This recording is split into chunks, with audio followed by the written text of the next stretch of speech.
Yesaya 38 ayat 16 sampai pada ayatnya yang ke-20. Kita akan baca secara bersama-sama dimulai dari ayatnya yang ke-16. Ya Tuhan, karena inilah hatiku mengharapkan Engkau. Tenangkanlah rohku, buatlah aku sehat, buatlah aku sembuh. Sesungguhnya penderitaan yang pahit menjadi keselamatan bagiku. Engkaulah yang mencegah jiwaku lubang kebinasaan. Sebab Engkau telah melemparkan segala dosaku jauh dari hadapan-Mu.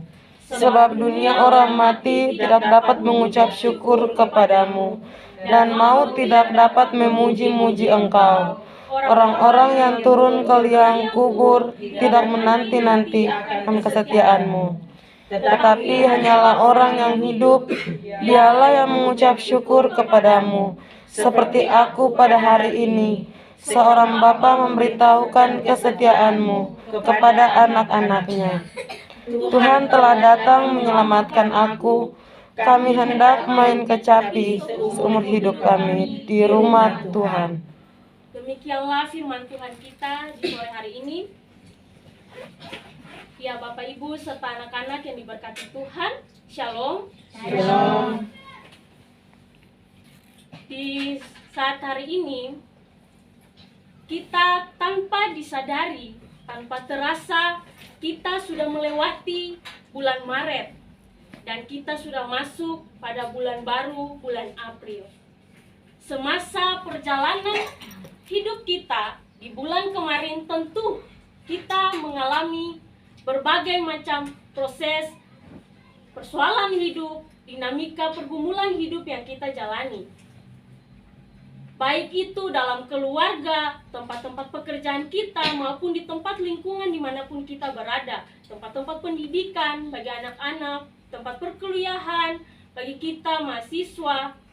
Bapak Ibu, perjalanan itu adalah tahap di mana kita bisa ada sampai saat ini itu karena cinta dan kasih pemeliharaan Tuhan bagi kita. Bapak Ibu serta anak-anak yang terkasih, pembacaan kita ini, kita tahu bahwa dalam hidup kita, arti ucap syukur, mengucap syukur. Mengucap syukur adalah salah satu kekuatan terbesar bagi kita untuk orang-orang percaya.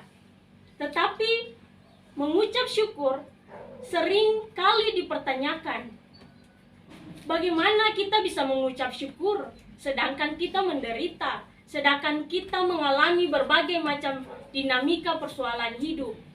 Seringkali kita merasa bahwa persoalan hidup bukanlah alasan di mana kita harus mengucap syukur.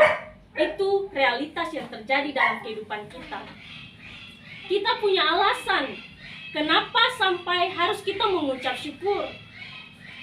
Alasan terbesar adalah di saat kita mendapat berkat, meraih kesuksesan, itulah alasan di mana kita mengucap syukur. Sehingga kita lupa bahwa di mana kita mengalami proses penderitaan, tantangan hidup, cobaan, itu juga adalah bukti di mana kita dibentuk dalam iman kita kepada Tuhan. Bapak Ibu serta anak-anak yang diberkati Tuhan, dalam pembacaan kita ini memperlihatkan, menggambarkan bahwa kitab Yesaya menggambarkan tentang Tuhan adalah keselamatan. Yesaya ini dia menggambarkan tentang nubuatan, bukan hanya tentang kitab sejarah. Yesaya sendiri dia menggambarkan bahwa Tuhan adalah alasan di mana dia mengetahui kedepannya seperti apa, dan dia juga yang memberitakan tentang nubuatan bagi para nabi. Bapak Ibu yang diberkati Tuhan, dalam kitab ini membicarakan Hizkia. Hizkia adalah seorang raja. Dia adalah seorang raja yang saleh di Yehuda. Dia mendapatkan nubuatan dari Yesaya bahwa dia mengalami penyakit, mendapatkan penderitaan yaitu sakit. Penyakit yang sakitnya itu sulit dan tidak mungkin bisa sembuh. Bapak, Ibu, serta anak-anak yang terkasih, bisa kita mendengar bahwa kita mengalami penderitaan, sakit, penyakit yang sulit sekali untuk kita sembuh. Bahkan itu sudah ada pada titik di mana kita harus mengakhiri hidup. Pasti kita merasa putus asa, lemah, dilema. Bagaimana kita bisa menjalani hidup kita sedangkan kita tahu bahwa kapan kita harus tiada. Sama pun dengan Hizkia. Tapi Hizkia setelah mendengarkan itu, dia menerimanya dan dia berdoa. Dia berdoa kepada Tuhan, menyerahkan segala hidupnya. Dia berdoa agar dia diberi kesembuhan, kesempatan di mana dia berkarya bagi Tuhan. Bapak, Ibu yang terkasih, Yesaya 38 ayat 16 sampai 20 merupakan nyanyian pengucapan syukur Hizkia. Karena dia merasakan pertolongan Allah bagi dia, Hizkia merasakan kesempatan untuk dia selamat. Bapak, Ibu, serta anak-anak yang diberkati Tuhan,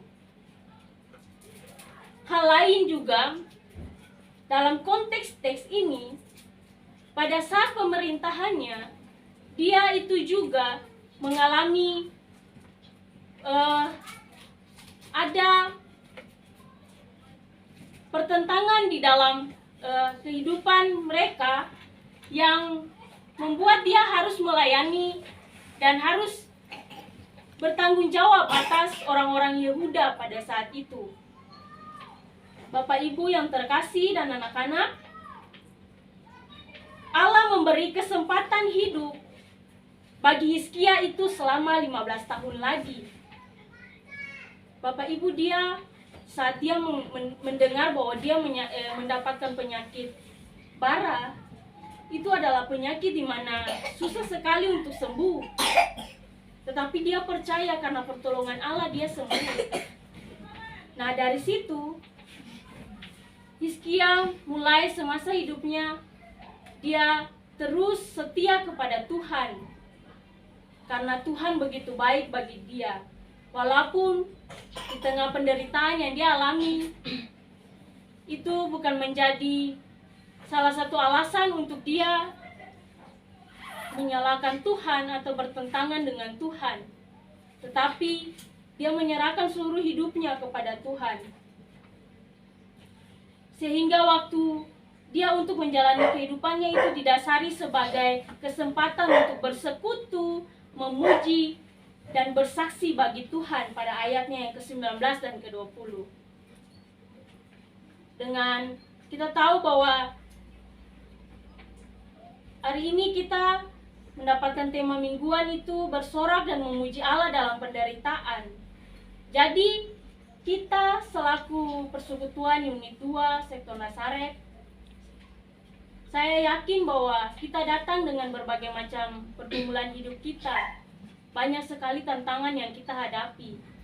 Tetapi jangan membuat itu alasan untuk kita lemah, membuat kita menyalahkan Tuhan, dan bahkan sampai kita harus meninggalkan Tuhan karena penderitaan yang kita alami, karena kita kecewa dengan Tuhan.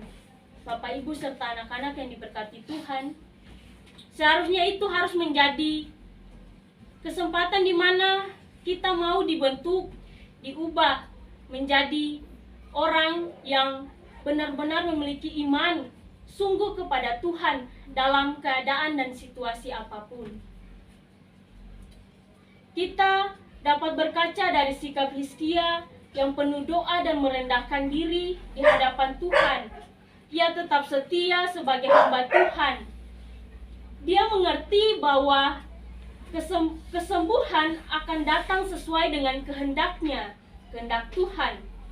Dia sendiri masih memuji keagungan pergumulan hidup yang saat ini dia jalani. Bapak Ibu yang terkasih, jika dalam kehidupan keluarga kita mengalami di mana kekurangan krisis ekonomi, kita yang saat ini mungkin sedang mencari lapangan pekerjaan, atau kita yang sedang ada masalah dalam tempat-tempat pendidikan kita atau di tempat perkuliahan kita, janganlah membuat kita lemah dan hilang harapan.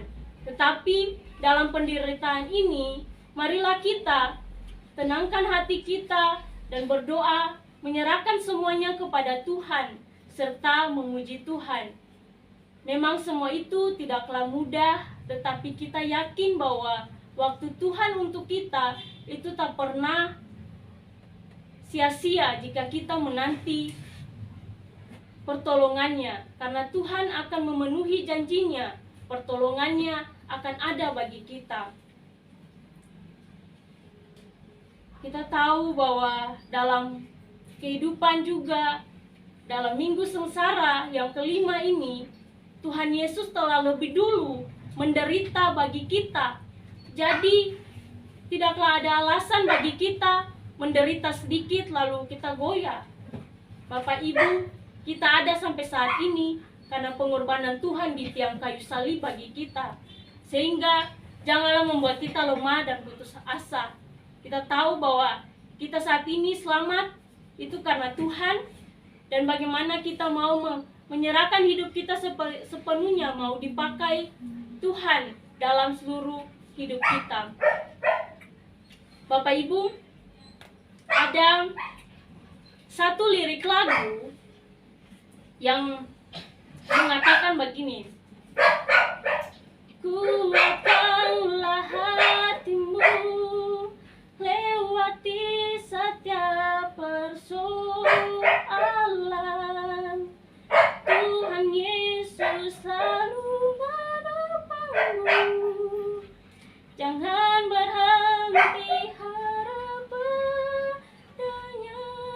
Tuhan pasti sanggup.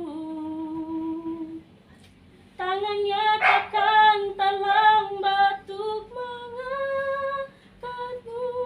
Tuhan masih sanggup. Percayalah, Dia tak tinggalkanmu. Bapak Ibu mohon maaf, itu suara saya baik, tapi dari lirik lagu itu sudah menggambarkan bahwa bagaimana pertolongan dan janji Tuhan itu tak pernah terlambat dalam hidup kita. Amin Bapak Ibu. Amin. Jangan pernah bilang bahwa kita hilang harapan terus, tetapi bagaimana kita terus memuji Tuhan dalam setiap kehidupan kita dan mengucap syukur senantiasa. Tuhan berkati kita semua. Amin.